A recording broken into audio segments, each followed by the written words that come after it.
Yok! Lupit ng autofocus mo! Hop, putol ko lang, no? Hindi naman halos lahat bulok ang sistema ng mga Pinoy. May pirma o wala, ibibigay yan dahil galing sa taong bayan yan.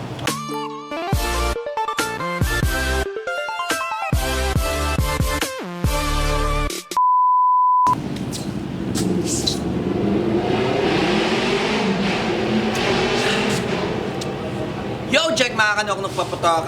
Ngayong araw ay pag-uusapan natin yung isang video na trending ngayon. January 21 to nung nakita ko. Panoorin natin dahil viral na viral to ngayon sa social media. 6.5 million views.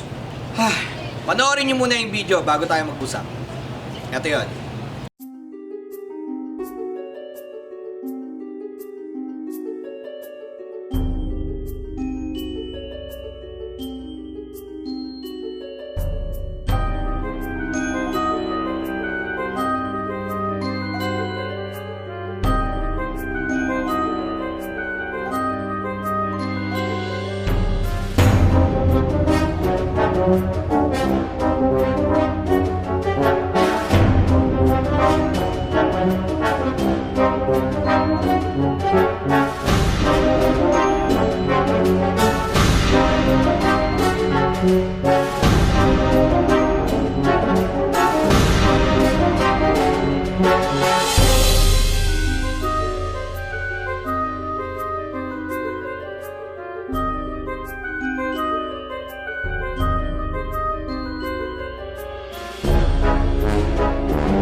So mga paputok, nakita nyo naman yung video at tingin ko doon pa lang sa video maliliwanagan na kayo kung ano yung dapat pag-usapan natin. Well, sa akin, tamang usap lang naman dahil apektado din ako sa sitwasyon dahil kami tumulong din naman. So, kaya ako napagawa nito is para mas lalong manuwa ng tao na yung relief good na ibinibigay para doon sa mga taong nandun sa sakuna ng pag-alboroto ng bulkan ay yun po ibigay ng taong bayan kung saan ay bigay po ito ng mga taong taus-pusong nagbibigay sa mga naapektuhan doon. Itong viral na to ay nakita ko lang ulit dahil shoutout nga pala sa aking master na si Wilson Encina. Yan, tiga Valenzuela pa to. At ito yung sabi niya, relief ng mga may malasakit, pinulitika pa. So sabi niya dito, kaya mas magandang idiretso sa mga nangangailangan kaysa idampa sa Poncio Pilato yan. Ibig sabihin dito, mga paputok, no? Ibinigay yung mga relief goods kaysa sabihin natin sa barangay hall, sa city hall, sa munisipyo.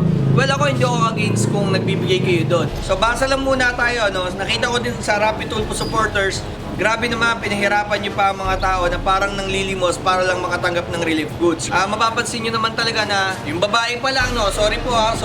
Pero yung babae, kitang-kita nyo naman na ini-explain niya na without signature ng kapitan, hindi po bibigyan ng relief goods. Without signature ng konsyal, hindi po bibigyan ng relief goods. Kung photocopy yung hawak mo, hindi din ibibigay yung relief goods. And unless kung may pirma daw dun sa loob ng workers ay considered as good daw yun. So, bibigyan daw talaga ng relief goods. Pero sa akin, may pirma o wala, ibibigay yan dahil galing sa taong bayan yan. Okay, eto ha. Basa tayo ng mga ilang komento, mga paputok. Jefferson Kapurihan, nagmura pa. Sorry sige, bablako ko na lang.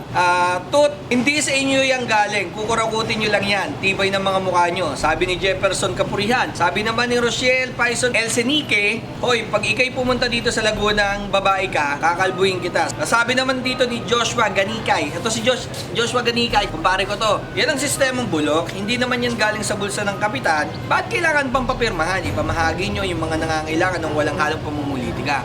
Which is good naman.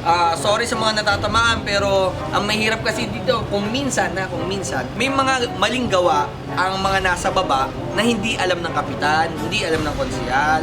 Ang nagkakamali minsan dito, yung mga nasa baba. Like for example, may mga ginagawa yung mga nasa baba pero hindi alam ng mayor, hindi alam ng kapitan. O inuulit-ulit ko lang yan kasi may mga ganun talagang sitwasyon na nangyayari. At eto pa, sabi pa dito ni Rodvel Vorana, kung andyan ako, supalpal sa akin yan. Ayan, shoutout nga pala. Tito ko to, nag-comment din. At ano pa ba, kay Yang Librero, kawawa naman yung mga evacuees. Kaya sa mga nais tumulong po, personal nyo na lang pong iabot sa kanila o humanap kayo ng legit na grupo na magbibigay ng relief goods. Kumbaga, makikisabay ka na lang daw na dun iabot yun. Sorry, pinapawisan ako ngayon, nasa labas kasi ako at nakabag pa ako. So, kalmado yung panahon. Hindi ko alam kung uulan ba o hindi, pero kung sakasakali, wag naman sanang umulan. Para sa akin, mas iba yung dating kapag umulan. Gawa ng may mga ashfall pa, di ba? Para sa mga hindi nakakaalam, mas iba yung dating kapag umulan at nabasa yung ashfall. Kaya hanggat maaari, walisin na natin to. At syempre, huwag niyong kalimutan mag-mask. Although wala akong mask ngayon, pero huwag niyong kalimutan mag-mask para na rin sa kaligtasan ng kalusugan niyo. Okay, balik tayo sa pinag-usapan natin kay Papa Rex Morante. Hindi niyo dapat ginaganyan ng kapatid natin na salanta ng Taal. Bakit hindi niyo na lang ipinamigay sa mga tao dyan? Dami niyo pang satsat. Hindi galing yan sa inyo, kundi sa mga pusong tumulong. When we talk about pusong tumulong, pusang loob, mga taong nagpusang loob na nagmamahal sa mga Pilipino. So yun nga naman, magandang sinabi dito ni Papa Rex Morante. Although, tingnan nyo, napakarami ng nag-comment sa kanya or nag-reply sa kanya. So hindi ko na babasa-basahin pa. Basa pa tayo. As of na, wala pa ako nakikita nga magandang comment na kumakampi dun sa sitwasyon ng or sa side ng babae or side ng video dun sa kapitan na may pirma daw. Wala pang kumakampi doon, ha? Gerard Gemma Bacolod, bakit kailangan pa ng pirma pag tumutulong? Walang ganoon. Kawawa nga sila tapos ginaganyan pa. Diyos ko po, lawa maliwanagan ng puso't isipan mo at kawawa yung mga tao. Yun! 120 replies. Grabe, oh. Si Gerard Gemma Bacolod. Dahil nag-comment sa'yo, ha? Kasi napakaganda rin na sinabi niya, no? Eto pa, si Manuel Samar Jr. Bulok talaga sa sistema ng mga Pinoy. Hop. Putol ko lang, no? Hindi naman halos lahat bulok ang sistema ng mga Pinoy. Pero tuloy na natin. Para sa mga tao naman talaga mga relief goods na yan. Kaya lang naman kayo nandyan para maging maayos at hindi magagawa ng mga tao sa relief goods. Na para naman sa kanila talaga. Pirma ni Kapitan? Hindi naman galing sa Kapitan yan. Bumobo ba talaga kayo? Yun ang sabi niya dito, ha? Well, yung pagbabasa ko, nalagay lang natin ng konting galawan natin. Siyempre, no? Paputok yan, eh. Nakakita ko dito kanina. Ito. May picture, no? Screenshot ko lang, no? Screenshot. Wow. Dito. Yan. Ito yan, ha? Ito yung picture na yan, ha? Babasahin natin, ha? Lahat na nag-evacuate sa Sariaya, Quezon, hindi nahihirapan. Hindi ganyan yung pipila ng mahaba sa kainitan. Nakaupo at nakakanlong sila habang tinatawag isa-isa sa pagkuha ng relief nila. Well, para sa akin, gaya nga na sinabi ko, no? Hindi naman lahat. No, sabi kasi kanina, yung mga Pinoy daw, ganun daw, no? Hindi lahat dahil may mga lugar pa na na-organize naman talaga at nadadaan sa tamang proseso. Which is eto ngayon. Yan, shoutout ulit dyan sa Sariaya, Quezon. At ano pa? Last na to, ha? Ito. Si Omi Ortiz. Pinulitika pati pagbigay ng relief goods, ibig sabihin hindi bukal sa kalooban nila ang pagbibigay. Sigurado may kapalit. Kung sino mang kapitan yan, ang kapal ng mukha nyo. Well, tong video to ay pawang opinion ko lang. Nakabase din ito sa video at mga komento. So maraming salamat sa inyo lahat. Ipag-pray pa rin po natin ang sitwasyon po dyan sa may Batangas at lalo't higit sa mga malalapit na lugar na naapektuhan ng pag-alburoto ng bulkan. Tuloy lang po sa panalangin. Well, yung iba sinasabi dapat pumutok na, which is kailangan naman talagang pumutok para hindi na makabahan. Pero alam naman natin ang magiging sanhi kapag pumutok yun, mas delikado din. Pero pray pa rin po tayo. Kung kailangan lumikas na kung pinapalikas. At alam ko may issue din dyan sa paglikas na keso sa tinagal-tagal, hindi nyo nga alam kung kailan puputok, mga ganun, di ba? So, madaming pagtatalo dyan. As of now, kung papalikasin, likas na rin tayo para sa akin. Pero mabigat sa inyo yun, pero kailangan natin tanggapin yung sitwasyon. Pray pa rin. Sa mga nagtatanong dyan, dito ko na nga pala tatapusin ng vlog ko dahil napakahaba na ng video to. Ngayon lang naman tayo ulit napaka-comment ng gantong style at alam nyo naman yung daily grind natin, more funny lang. Pero this time, hayaan nyo nga magulat ako ng konting impormasyon about sa nangyayari sa ngayon.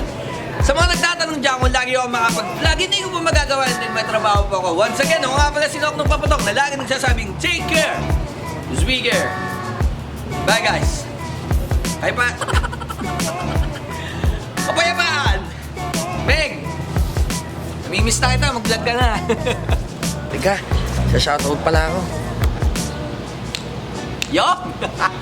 Lupit ng autofocus mo! O nga pala, no, maisingit ko na rin. Shoutout lang tayo para sa mga legit na subscriber natin. Shoutout nga pala sa kay Raver de Torres, ayan, Rowan Castillo, kay Vanessa Barundia, Dexter Postrado, Boss Roldan Centeno Valencia, ayan, shoutout sa'yo. Kapag kami shoot kami, nagiging katuwang ko yan, ka-workmate natin yan pagdating sa mga photo and video sideline, no? Shoutout din kay Frederick Ramos, kay Kuya Frederick Ramos sa professional photographer. At alam kong baka hindi niya tanggapin yung pagsasabi ko ng professional, pero para sa akin mga professional kayo. Kay Kuya Bobby, maraming salamat sa inyo sa pagpapahiram sa akin ng flash nung time na nangangailangan ako. Hindi ko lang mapigilan talaga na magpasalamat sa inyo, lalo na pagdating dito sa social media. Maraming salamat sa inyo lahat. At syempre kay Boss Basil Valencia, thank you so much. Napakalaki ng tulong mo sa akin. No, na kung saan hindi naman ako kuminsan humihingi ng pakisuyo, pero dumarating na lang talaga yung mga bagay na ganyan. Thank you so much sa inyo lahat. At syempre kay Boss Chongron, ayaw niya tatawagin siyang boss, pero kuya na tinatawag sa kanya. Thank you so much, Kuya Ron, sa pagpapahiram din. Bagamat ibinalik to, pero na-appreciate ko po yung sitwasyon, willingness nyo na ipahiram sa akin. Thank you so much talaga. At tuloy na rin natin sana yung collaboration natin. At yun lang. Maraming salamat. At sa mga hindi nagpahiram sa akin, wala akong sama ng loob, wala akong galit. Sorry kung napa-status lang. Pero piniim ko naman kayo. Sorry. Thank you so much. Kapayapaan. Meg, mag-vlog ka na ulit. Kagamitin ko yan kapag hindi ka nag-vlog.